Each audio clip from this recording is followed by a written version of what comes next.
Talvez seja um fato ímpar na história do judiciário brasileiro o enquadro contundente, a humilhação sem tamanho que Gilmar Mendes proporcionou ontem a Sérgio Moro e à turma da Lava Jato. É sobre isso que falo no vídeo de hoje.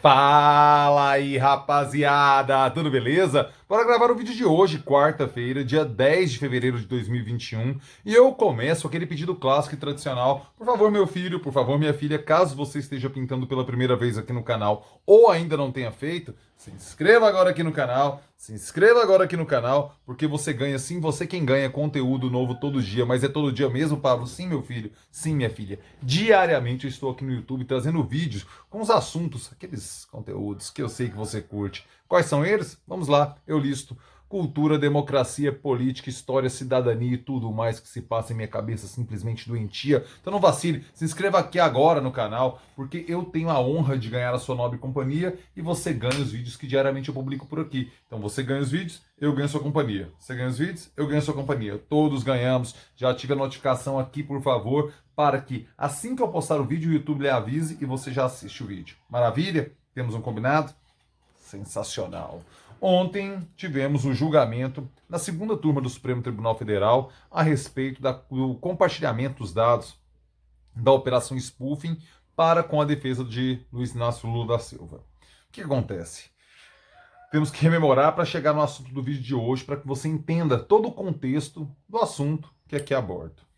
A Operação Spoofing, ela foi pedida pelo Ministério da Justiça, então o ministro Sérgio Moro, a partir do momento em que o Intercept Brasil começou a publicar os conteúdos da Vaza Jato.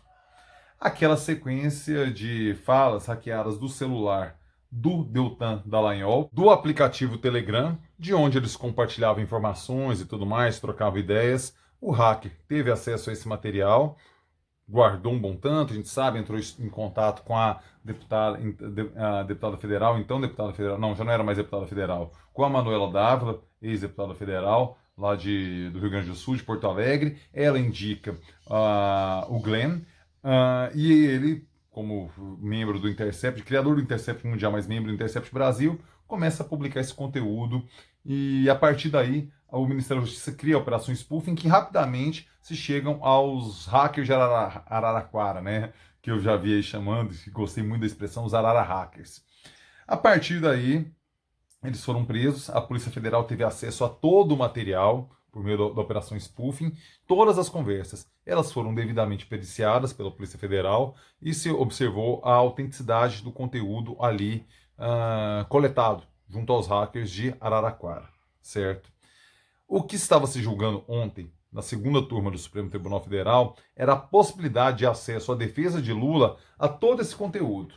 E nesse sentido, é claro que eu, como defensor do direito de defesa amplo, geral e restrito, da ampla defesa, o princípio do contraditório no direito brasileiro, é óbvio que eu acho que é justo que a defesa saiba dos elementos que a acusação saiba para poder se defender. E como é que você vai defender se você não sabe do que o cara está te acusando, das informações que ele tem? Esse preceito é básico no direito penal brasileiro. A ministra Carmen Lúcia, em seu voto, que até então era uma interrogação, né? Até então a ministra Carmen Lúcia votava muito alinhada à Lava Jato. Ela estava num momento de reclusão a partir do momento da operação, a partir do momento da Vaza Jato. Ela deu 2 passos atrás, ficou calada. Você pode ver que você não vê muito a Carmen Lúcia falando por aí. Ela entrou num processo de reflexão e ontem se posicionou contrária à Lava Jato em favor da defesa de Lula. Todo esse cenário, a partir do momento de 4, não somente Fachin sustentou, calcado no princípio de preservar a identidade, a intimidade dos procuradores, que Fachin calcou o seu voto. Então esse foi o princípio balizador do voto de Edson Fachin, que foi o voto derrotado, né, por 4-1. Ontem tivemos uma vitória expressiva e uma derrota contundente de Sérgio Moro e de toda a Lava Jato. O ministro Cássio Nunes Marques, ele votou de acordo com a leitura do relator o Lewandowski, acompanhado pelo presidente da segunda turma, Gilmar Mendes, Carmen Lúcia, foram esses 4 votos, Fachin o único voto divergente. Mas o ponto de destaque, de fato, é o voto de Gilmar Mendes. Porque a retórica de Gilmar, ele fala muito bem, né? Tem uma capacidade de exposição de detalhes muito... A capacidade de fala do Gilmar Mendes, né? Ele é um grande orador e ele fez uso desse talento para a oratória para destruir Sérgio Moro e humilhar a Lava Jato por completo. A sequência de falas de Gilmar Mendes entra nos anais do judiciário brasileiro. A sequência de falas é inacreditável. Ele adjetivou a operação Lava Jato, como um todo, de chocante e constrangedora. Por quê? Porque o momento em que os procuradores questionam a autenticidade dos diálogos, ele vai para uma ironia muito interessante. Qual a capacidade criativa de ficcionista dos hackers ao alterar os diálogos com detalhes tão miúdos de uma conversa entre partes, entre os procuradores? Como que os hackers iriam dominar com tamanha clareza e especificidade questões do processo, questões do próprio funcionamento do Ministério Público Federal, termos jurídicos que a gente que não é do universo muitas vezes se perde? Como assim? Usando as iniciais, os apelidos que os próprios procuradores usavam. Então, Gilmar Mendes faz um escárnio completo com a defesa, com a tentativa de uma tentativa desesperada da Lava Jato e Sérgio Moro se apegar a algo, porque todos têm a consciência do erro gigante que cometeram no desrespeito ao Código de Processo Penal. E aí Gilmar Mendes novamente fala, né, em que os próprios procuradores algumas vezes ficavam impressionados com a distorção do Código Penal que o Moro, o apelidado russo por eles, fazia. E falaram assim, vamos ter o Código de Processo Penal do russo. Porque a distorção era tão grande do que o Código de Processo Penal brasileiro falava, que se transformou no Código de Processo Penal da Rússia. E aí, Gilmar Mendes se aproveita da Alemanha Oriental, ele estudou um tempo na Alemanha, né? Em sua formação em Direito, passou um tempo estudando na Alemanha, e estudou a forma como a Alemanha Oriental, a bisbilhotice oficial, né, se aplicava. Uma espécie de ABIN, uma espécie de FBI, não, CIA, que é a de inteligência, FBI não, FBI seria a Polícia Federal, CIA seria a ABIN. Uma espécie de ABIN da Alemanha Oriental, a Stasi, colocava que era a Polícia Secreta de Inteligência da Alemanha Oriental. E aí ele compara que a Lava Jato virava uma espécie de Stasi brasileira, e a Receita Federal seria um braço. Gilmar Mendes coloca isso. Naturalmente falando do Estado totalitário, a Alemanha Oriental muito longe, milhas de ser uma democracia. Então ele faz essa comparação, pegando esse gancho já que chamavam o Sérgio Moro de russo, né? Outro momento brilhante da capacidade de ficção, né? Ele fala que eles deveriam ganhar o Nobel, né? Os Arara Hackers, enquanto um Nobel de literatura, pela capacidade de criação.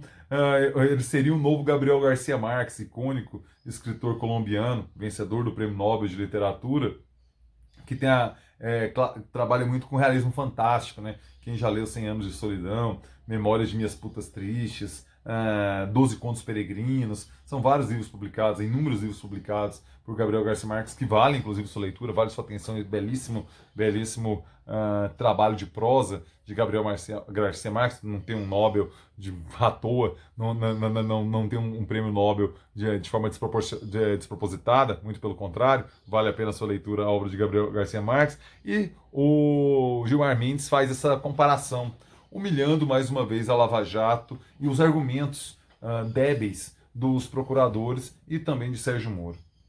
A situação agora caminha para a seguinte circunstância. Tudo leva a crer que a suspeição de Moro será dada pelo Supremo Tribunal Federal e Lula será inocentado, sendo que o julgamento será inocentado não no mérito, no processo, compreendam. E o julgamento volta para o seu início por causa da suspensão de Sérgio Moro.